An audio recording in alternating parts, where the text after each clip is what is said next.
Rose single scene, the wedding that changed everything. The cathedral bells began ringing at exactly 11 o'clock. Armin felt each chime like a slow knock against his ribs. The building stood tall and white under the afternoon sun, polished marble steps shining as guests in expensive suits and glittering gowns climbed upward with practiced elegance. Luxury cars lined the street. Laughter floated in the air like perfume. And there he stood, not as the groom, not even as a friend, just a guest. Armin adjusted the cuffs of his dark suit, a suit he had bought years ago when he thought he would be the one standing at the altar. His ex-fiancée, Mira, had once helped him choose it. She said navy blue made him look like someone who could conquer the world. He had almost believed her. Now, she was inside that cathedral, preparing to marry someone else. Armin could have ignored the invitation. He could have thrown it away. But something inside him needed closure. Needed proof that the chapter was truly over. He stepped toward the entrance. That's when he saw her. She was sitting near the side wall, half hidden in shadow. Her coat was worn thin. Her shoes were scuffed. A small paper cup sat beside her. Most guests passed her without looking twice. Some frowned. One woman muttered something about security. But Armin noticed her eyes. They weren't dull or defeated. They were steady, calm, observing everything. As he reached the door, a gust of wind blew the wedding program from his hand. It fluttered across the steps and landed near her feet.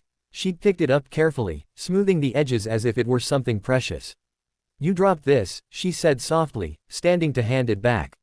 Her voice carried no shame, no pleading, just kindness. "Thank you," Armin replied. For a moment, they stood there in silence, separated by invisible lines society draws so easily. He noticed she wasn't asking for money. She wasn't asking for anything. She simply returned what wasn't hers. Inside, the music swelled, violins tuning, guests settling into seats. He looked at the grand doors. Then back at her. A strange thought entered his mind. "Would you?" He hesitated, unsure if he'd lost his senses. "Would you like to come inside?"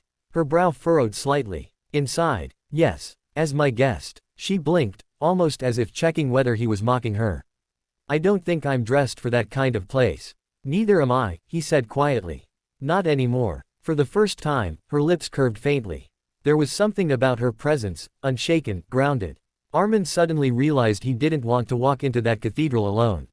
Not into a room full of people who had watched his relationship crumble and whispered about how he wasn't ambitious enough for Mira. He wanted someone beside him who didn't care about status. Someone real. He extended his hand. After a brief pause, she placed hers in it. Her grip was warm, steady. Together, they stepped inside. The moment they entered, conversations dipped. Heads turned. Whispers bloomed like wildfire. Armin felt the stares immediately, sharp and judging. He kept walking, posture straight. The woman beside him didn't lower her head. She walked calmly, eyes forward, as if marble floors and crystal chandeliers were ordinary scenery. They found seats near the middle. A woman in pearls leaned toward her husband.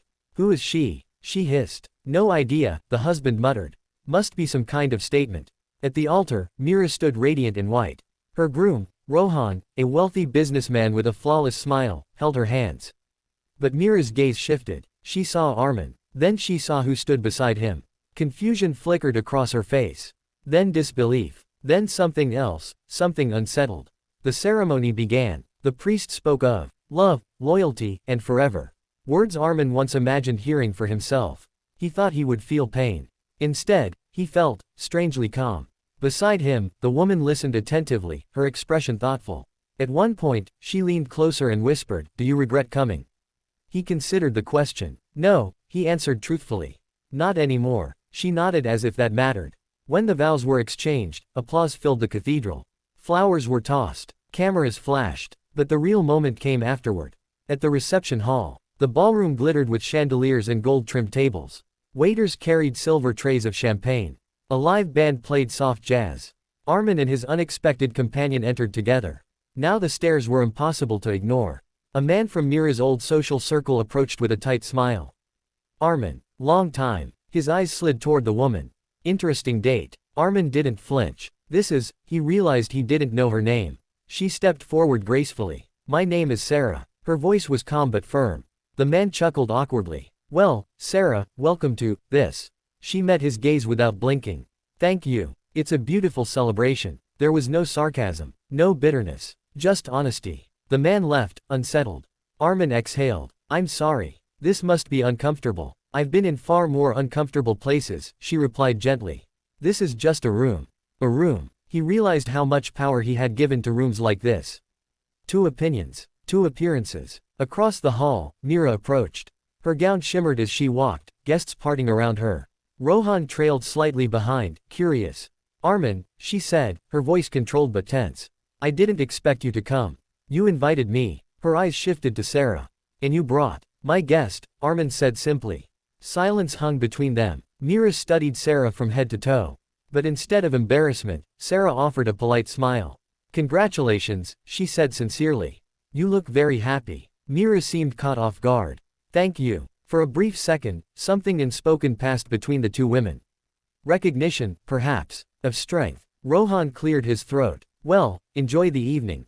They walked away. Armin watched them go, and waited for jealousy. It didn't come. Instead, he felt lighter. Dance with me, Sarah suddenly said. He blinked. What? The music is good. And you look like someone who needs to stop thinking. Before he could protest, she guided him toward the dance floor. Guests stared openly now, but when they began to move, something shifted. Sarah danced not with practiced elegance, but with freedom. She laughed softly when she misstepped. She didn't care who watched. Her joy was unfiltered. Armin found himself smiling, really smiling, for the first time in months. Around them, whispers faded. People were watching not in judgment now, but in curiosity. Who was this woman who walked in with worn shoes and now carried herself like she owned the room? Halfway through the song, the band faltered. The lead singer's microphone cut out, causing awkward silence. Murmurs spread. Before anyone could react, Sarah stepped toward the small stage. Armin's eyes widened. She picked up the spare microphone. Tapped it once. It worked. Then she began to sing. Her voice was rich, clear, hauntingly beautiful. The entire ballroom froze. Conversations died mid-sentence. Glasses paused mid-air. She sang an old love song, not flashy, not loud, but filled with raw emotion. Every note carried strength, heartbreak, resilience. By the second chorus, the musicians had joined her, following her lead instinctively. Even the bride and groom stood stunned. When she finished, the room erupted into applause. Not polite clapping, thunderous applause. Armin stared at her, speechless. You never told me. She smiled shyly. You never asked. A well-dressed older man approached, eyes bright. That was extraordinary. Have we met before? She hesitated. A long time ago, perhaps. Recognition dawned on his face. You're Sarah Malik, the conservatory prodigy. Murmurs rippled again, this time not with judgment, but astonishment. Years ago, Sarah had been a rising classical vocalist. Until an accident, financial collapse, and family loss had pushed her life off course. She hadn't been homeless because she lacked talent. She had been homeless because life can be cruel. The narrative in the room changed instantly. But Armin looked at her differently. Not because of her past fame, but because she never used it to demand respect. She earned it simply by being herself. Mira approached again, quieter this time. You were incredible. Thank you, Sarah replied. Mira glanced at Armin, really looked at him. And perhaps for the first time, she saw peace on his face instead of longing. I hope you're happy, she said softly to him. He smiled. I think I'm learning how to be. Later, as the evening wound down, Armin and Sarah stepped outside into the cool night air. The noise of the party faded behind them. Why did you really invite me in? She asked. He thought carefully. Because everyone inside was pretending to be something. And you weren't. She looked at him, eyes glistening slightly in the streetlight. You didn't seem like you belonged out there, he added. Maybe I didn't, she said. But neither did you. They both laughed quietly. A long pause followed. What will you do now? He asked. She shrugged. Start again, I suppose. He nodded slowly. You won't have to do it alone, he said, surprising himself again. She studied his face, searching for pity. There was none, only sincerity. The cathedral bells rang once more in the distance, signaling the end of the celebration. But for Armin, it felt like a beginning. Not because he brought someone to prove a point. Not because she stunned the room. But because in a place where he once felt small, he finally stood tall. And beside him stood someone who reminded him that worth isn't stitched into suits or measured by guest lists. It's carried in how you walk into a room. Even when the world thinks you don't belong. Under the dim glow of streetlights, they walked away from the wedding, not as a spectacle, not as a scandal. But as two people who had unexpectedly found dignity in each other's presence. And for the first time that day, Armin felt something stronger than heartbreak. Hope.